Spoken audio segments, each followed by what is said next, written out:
Okay, there's not much of the season left. You're not going to pay that amount of money to somebody who's not going to play either. I mean, what kind of an investment is that? There's another 12, 13 round of Premier League games left. Oh yeah, let's just spunk away nearly £250,000 every week on somebody who's not going to play. No, no, no, no, no, no, no, no, no.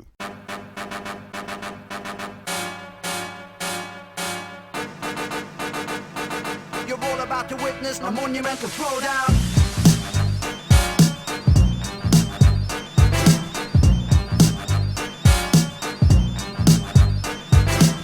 Hello, good evening, and welcome to episode 85 of FPL Bros.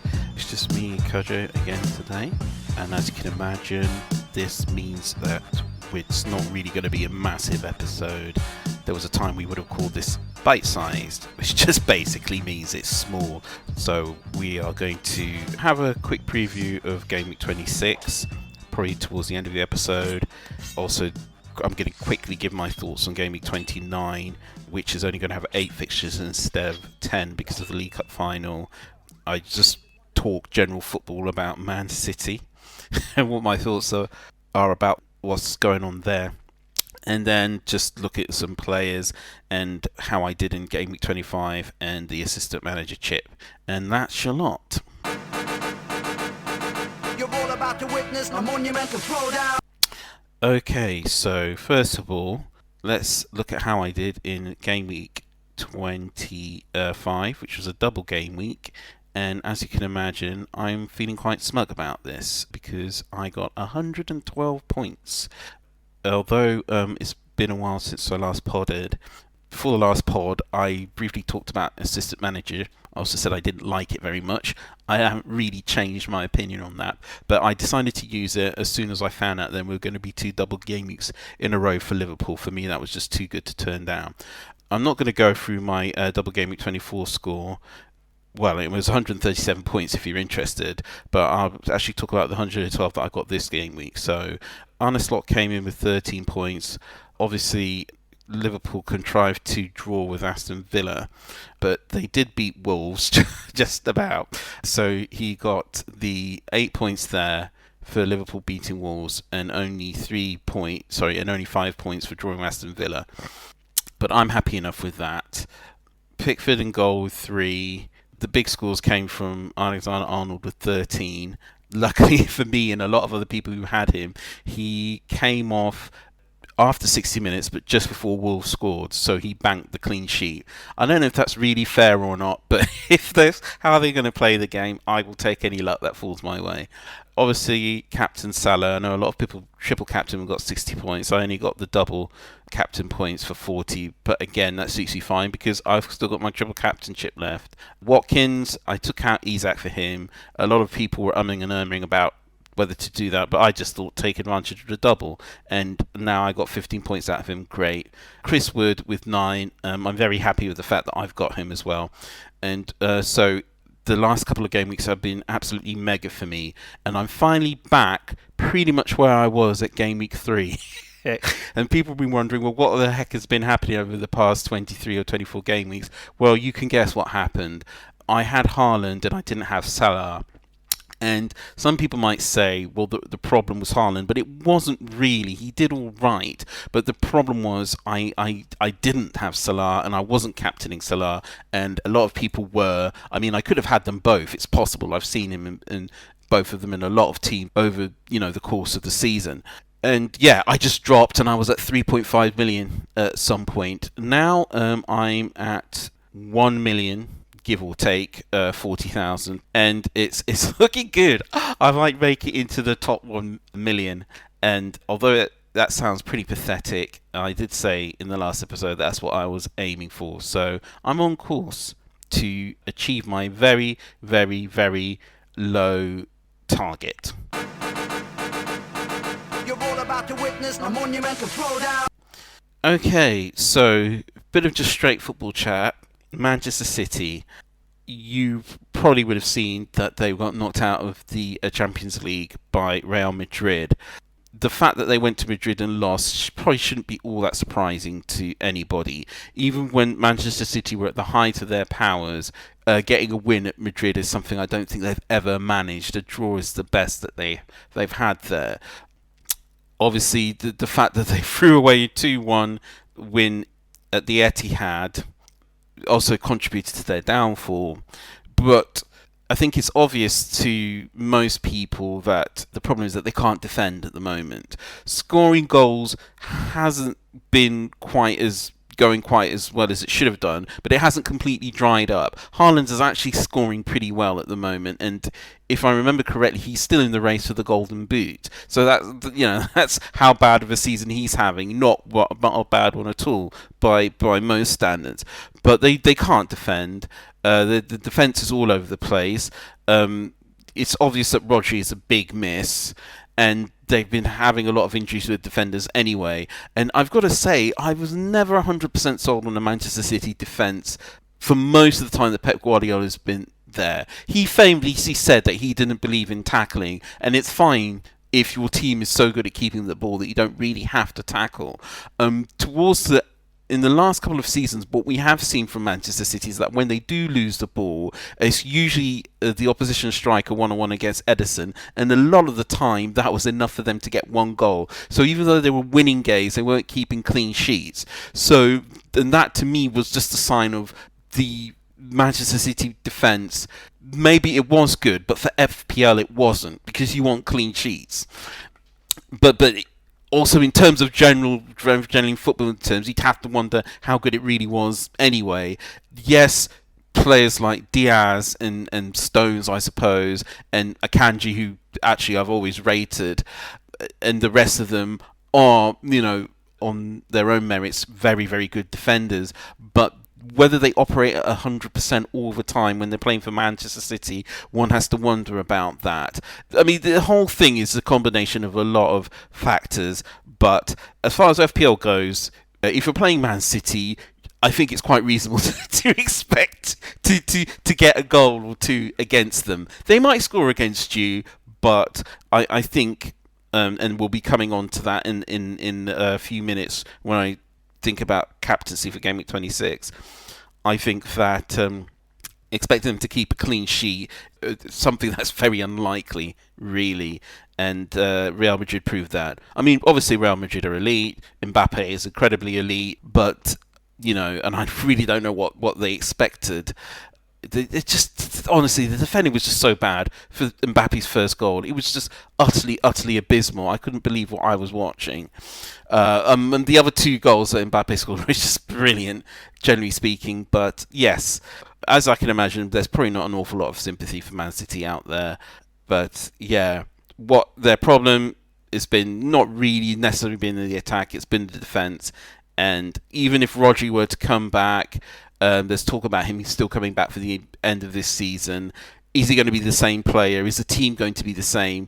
These kind of things can change things, forever. It can be very difficult to get back to the position you were at before. So we're just going to have to wait and see. But don't be surprised if Man City struggle to keep clean sheets for the foreseeable future, even when Rodri comes back, because there's just been too many changes, and the way they play and everything else just means it's not going to be the same again.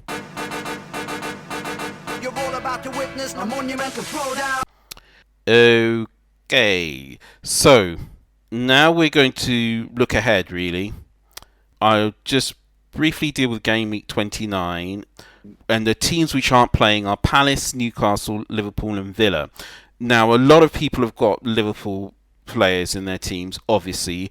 Quite a few have Newcastle as well. Isak's still very popular. Gordon and Hall are as well.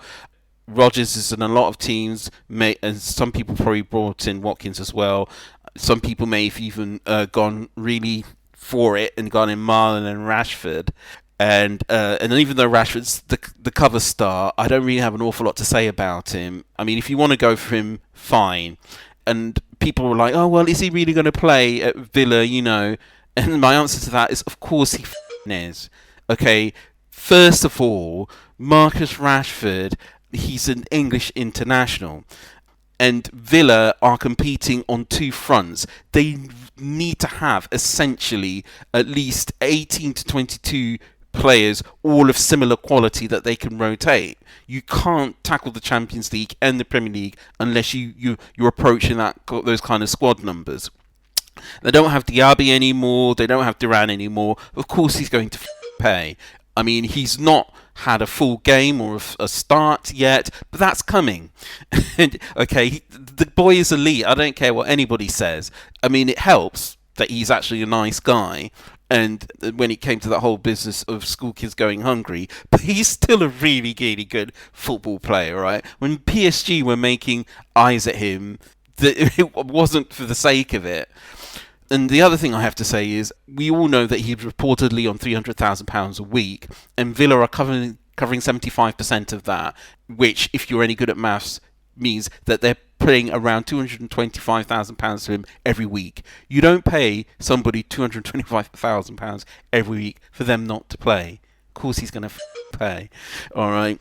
So that's how I see the Rashford situation, and it wouldn't surprise me if he played most of Aston Villa's games between now and the end of the season, including the Champions League one. You're all about to witness a monumental throwdown. Okay, so yes, going back to Gameweek 29 before I completely went off on a tangent. Some people are thinking about free hitting, others are not. It's up to you what you want to do. I haven't quite decided yet, but I have to say I'm leaning towards not free hitting and saving my free hit for either a double later on or a bigger blank around the quarters and semi-finals of the FA Cup, where the bigger teams are less likely to play.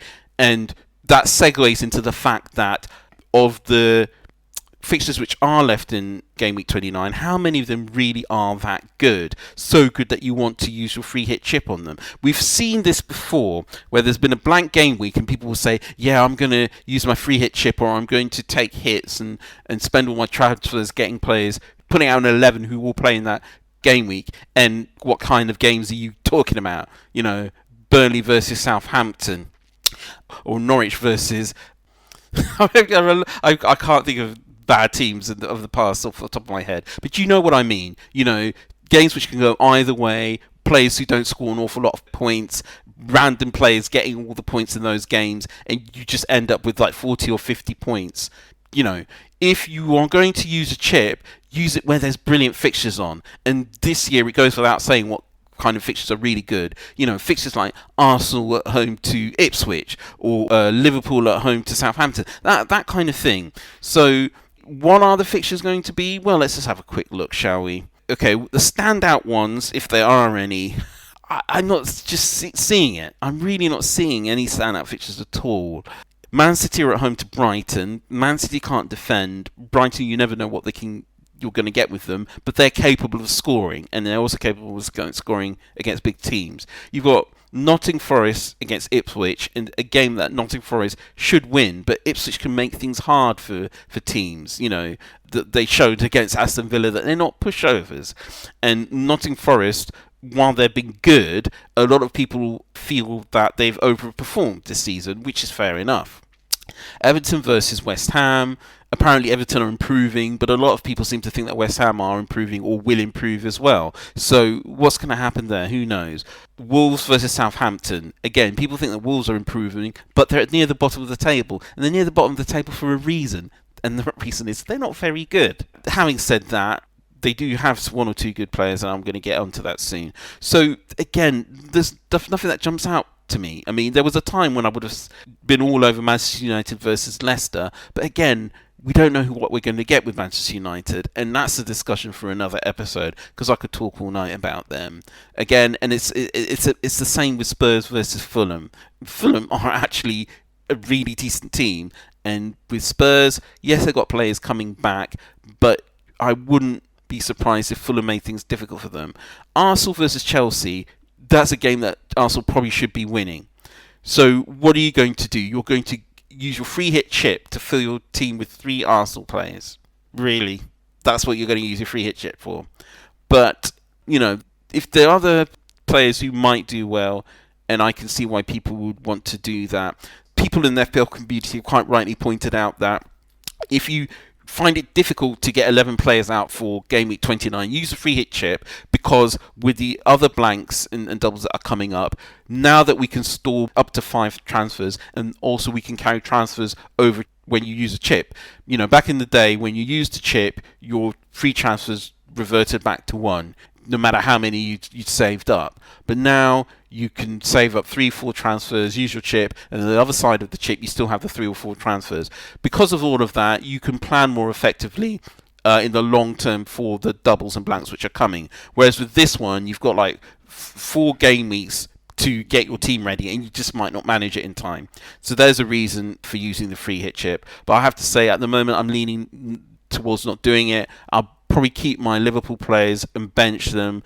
I'll keep maybe all of my Aston Villa players, or one of them, and maybe just put out a team of 8 or 9 and just let the people who play do it for me, you know. And yes, I might lose a lot of rank, I might get a horrible score, but at least I'll still have the free hit chip left.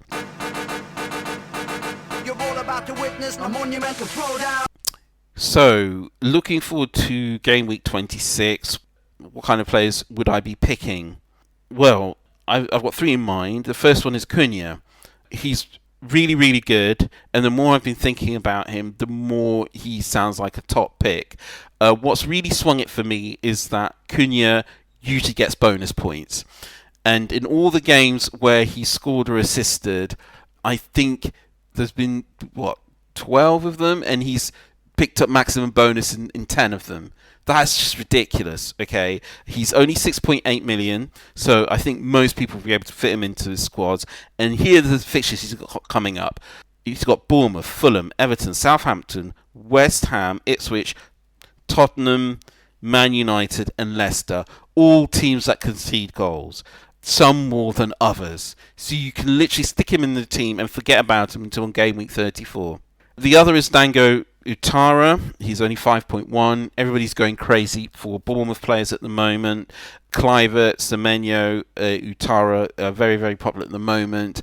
Some people want to have their defenders like Kirkus and Huijsen. Although I don't like the Bournemouth defence, frankly. Huijsen has a little bit of goal threat, I suppose, because he's just so big and they aim for him at corners. But the midfielders is where it's at. Obviously, Kluivert doesn't play 90 minutes, but he's got penalties, and he has been scoring from open play as well recently. Utara is a midfielder who's playing up front. That's goal dust in FPL. You know, he's got more chance of getting a goal, and it's worth 5 points rather than 4. What's not to like? I've already got Semenyo, but if you didn't and you wanted to bring him in, I wouldn't be against that. His numbers are incredible. He usually gets chances in games. He does miss an awful lot of them as well, which is very frustrating, but at least he's getting the chances. I've already got Semenyo, but maybe I'm going to go with Kluivert, maybe I'm going to go with Dango, but there's not much between them, to be perfectly honest, but, you know, just for this, I will say Utara because, you know, he's a midfielder playing up front. This is just great. You know, it's just don't overthink it. Don't overthink it, people. Finally, in Mbeumo, his fixtures are also looking good, and he's actually captaincy shout for game week 26, seeing as Brentford have got Leicester City. Brentford always score. They're that good. It's not necessarily always going to be in Mbeumo, but the fact is he's on penalties. So he's 7.9 million. If he's in your squad, good. If he isn't in your squad, I wouldn't blame you for making space to get him in if you can. He was in my squad. I did take him out for Semenyo because I didn't think Mbeumo could score in the fixtures that he's had recently, but he completely proved me wrong. Now, some people have pointed out that he's actually overperforming his numbers, and this is going to, you know, this is going to even out, and he's going to stop scoring. And I don't see any reason why they shouldn't be right about that. He may well stop scoring, and he may well revert to the mean, because there's nothing to me to indicate that he's the kind of player who always overperforms, like Son or Vardy. But for the next couple of game weeks, he's a good choice. And so now that I've mentioned him being a captain because he's got Leicester, who else is there? You're all about to witness a monumental throwdown. Well, most people are probably going to leave it on Salah. He's got Man City away, and let's be honest, Liverpool have looked a little bit wobbly recently. They only just beat Wolves. They made a meal of trying to beat Villa, and they ended up drawing that game. Obviously, there was a whole thing with Everton, although I still maintain that was really lucky, and Liverpool really should have won that game. But the thing about Salah is that he's just a machine. He's incredible. He's one of the most skillful players the Premier League has ever seen. He will go down as a Premier League legend. It's as simple as that. He's quick. His technical ability is sky high. He knows where the goal is. Plus, he's on penalties. So even if he just gets the one goal and it's a 7-pointer for him, you captain him, you get 14 points. It's better than a kick in the teeth. And as I've just said, Man City aren't keeping a clean sheet in that game. There is no way. Now, if it was at Anfield, I'd probably be a bit more confident about Liverpool winning that game. But both teams are looking a little bit shook at the moment. Who knows? Maybe it's going to be a score draw. But I don't see any reason not to captain Salah. And then obviously there's Mbeumo. Now, some people said they want to captain Isak. And Isak is a good player and he scores goals. But the thing is, I actually think Nottingham Forest are quite good. And the reason for that is that it's not necessarily based on the numbers, but if you watch them play, it's obvious that they've been managed very, very well, coached very, very well. Everybody in that team knows what they're doing. They're extremely well organised. And that is why they're so high up in the table. Whenever they play a game, they know what to do in order to keep a clean sheet or to defend their goal, and they know what to do in order to score. So for that reason, Nottingham Forest are clearly greater than the sum of their parts, and I think Isak's going to find it hard to score. Newcastle themselves are not exactly flying, but Isak is still a good player. So if you want to go a little bit left field, he's a captaincy shout. And then finally, Watkins, who's playing Chelsea, and on the other side of the Palmer, who's playing Aston Villa. Watkins is also a good player. Chelsea defence is terrible. Again, I could go into this all night, but it's something I've been saying all the time, and I can back this up. I said in the FPL Bros chat, when everybody's getting excited about Chelsea and calling them title challengers, I said they ain't challenged for the title. They are going to fall back. Their defence is terrible. At the time, Sanchez was in goal, and he was a nightmare, and I knew they were going to drop points, and I knew they were going to fade away, and I knew they were doing much better than they deserved. And everyone was like, no, they're really good. And then people are like, what happens to Chelsea at the beginning of the season? And my answer is this. You're seeing the real Chelsea now. Okay, Maresca's only just come in, alright? Sometimes you can transform the team straight away, but very few managers have that ability. I don't think Maresca's one of them. Certainly not at this level and with a team like Chelsea. Maybe you can say differently when he was at Leicester, but they're not that good. Okay, they really are not that good. Jackson's out, Madueke's out as far as I know. They're struggling a little bit on the other end of the pitch as well. But as far as their defence goes, I've never rated it. And the fact they were keeping clean sheets, to me, was an anomaly. This is the real Chelsea, and Watkins can get points. On the other side of the coin, Palmer, we know he's good. He's got the history behind him. Okay, a couple of seasons ago, he was only 5 million and he scored lots of points and he was getting all the penalties. At the beginning of this season, it was the same. You know, he's still one of the highest scoring midfielders in the game. Okay, so he hasn't scored in the past couple of games. That's going to happen. But the fact is, we know he can do it. All right, and so I would not bet against the guy. Sure, he's expensive. And if you want to take him out of a team and you've got better things to do with the money, I don't mind that either. But if you're struggling to think about who you want to captain, you're not sure that Salah's going to do well, you don't have Mbeumo, you're not sure, like I am, that Isak's going to do well, I don't think Palmer is so bad. He's on penalties. Villa, you know, sometimes they can be shaky as well. You just conceded 2 goals to Liverpool. They really should have conceded 3. So Palmer could get points in that game, and if you captain him and he does well and nobody else does particularly well, you're going to shoot up the ranks. Near the beginning of the season, I captained Saka, and when everybody captained Haaland and Salah, and I got one of my highest game week ranks of the season, and I went from 1.5 million to 500,000 because I knew Saka would do well against Southampton. I thought it was obvious. And I thought the other games were a bit too difficult for the other captains, basically. So that's the reason to captain Palmer. You're all about to witness a monumental throwdown. Finally, the assistant manager chip. Well, it's done all right for me. With Slot, over the 4 games that he's played where I brought him in, he's got me 28 points, and I'm really quite happy with that. Okay, that's what, 7 points per week. If your player got you 7 points per week for 4 consecutive weeks, you'd be happy with that. And he's like just an extra player, so that's fine. What am I going to do with Game Week 26? Because I'm not so sure he's going to get anything from the game at Manchester City. Now, I just want to briefly talk about this whole business of the assistant manager chip and the table bonus. I can't believe that normally level-headed managers who look at the odds and pick the players with the best chance of getting returns. Certainly when it comes to the captain, you pick the player with the best chance of getting returns. But certainly when it comes to the assistant manager chip, they're like, "Ooh, let's take a risk." Yeah.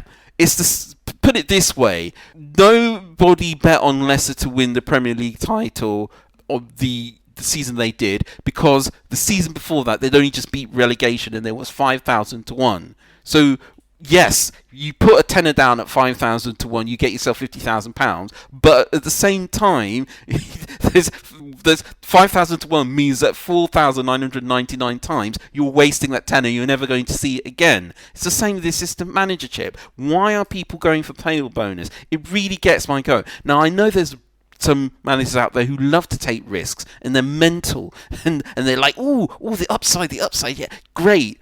These are people who have crazy seasons. Sometimes they finish at 6 million, other times they finish in the top 100, right? Because they take the risk. But if you're somebody who looks at the statistics and looks at the probability and the chances and the stats and all the rest of it, and you base your decisions purely based on what's most likely to happen, why suddenly bet on things which aren't likely to happen at all? I just don't get it. So anyway, having said that, it's obvious I'm going to go for Arteta at Game Week 26. I've only got 1 transfer left, and I'm going to use it in the assistant manager chip because after I've already had it for 2 game weeks, and this is my last game week with it, so I might as well make the most of it. Some people say, "Ooh, go for Glasner. He's got table bonus. Crystal Palace at Fulham, I think." But I'm not going to, because I don't think Crystal Palace are actually that good. I have never really rated them. And people talk about how well they did towards the end of the last season. And again, I think they were overperforming. And we've seen the real Crystal Palace this season. Right? They're not that great. And people talk about Mateta, and they talk about Eze, and they talk about Munoz. And here I am, dissing Palace again, even though I've got 2 Palace players in my team. I went along with the herd, and frankly I'm regretting it. I have Sarr, I got him because he was cheaper than Eze, and he's really done nothing for me. Munoz has been really good actually, but he's one of those crazy fullbacks who spends a lot of time in the penalty area, and he tends to shoot at goal a lot, or his assists tend to come good. That's great, but he's not keeping clean sheets. So that's the problem with Crystal Palace. Do I see them beating Fulham? No, I don't. They may get a draw, but you just never know. Fulham are good and they're capable of beating Palace. On the other hand, Arsenal, I don't think they're going to have any problem against West Ham at the Emirates. So even though if Brighton were to draw with Fulham, it would be the same as Arsenal beating West Ham in terms of points, I know what's more likely to happen, and I'm going with Arteta. If you want to go with Glasner and chase the table bonus, that's probably your best bet. Everything else, I just think it'd be crazy. There are other options out there. Some people are sticking with Emery, some people are sticking with Moyes. I've seen people talk about the Wolves manager, but again, we spend all this time analysing, looking at form and what have you, and who looks like they're playing well, which team's looking like they're playing well. I don't understand why we apply all of that to all the decisions we make in FPL, especially when it comes to picking the captain, because that's extra points. But another chip which does give you extra points, suddenly you want to throw analysis out of the window. I mean, sometimes there are teams who are really good, for whatever reason, they're 5 places below a team that they're going to beat. And that's when you should use the assistant manager chip. For example, if Forest happened to be below Manchester United. But again, now I'm just overthinking it, and I don't want to spend any more time thinking about this chip. I've had it. And goodbye, assistant manager. I hope you go away. Some people think it's going to stay, but it's going to change. One thing's for sure, I just really don't think it's either going or it will change. But the way it is now, I don't like it. Last episode I talked about what alternatives I'd rather have. If you missed it, I strongly advise you to check it out. You're all about to witness a monumental throwdown. Okay, so that's the end of my rant, basically. This is pretty much what this episode ended up being like. Please hit like and subscribe if you are listening on a podcast. Please rate 5 stars. It really helps us out. I hope you've gotten a lot out of this episode. And I hope I've helped you and at least been entertaining at the very least. Make sure you get those green arrows. I'm rooting for all of you. Again, thanks for listening, and I will see you on the next episode. Bye-bye.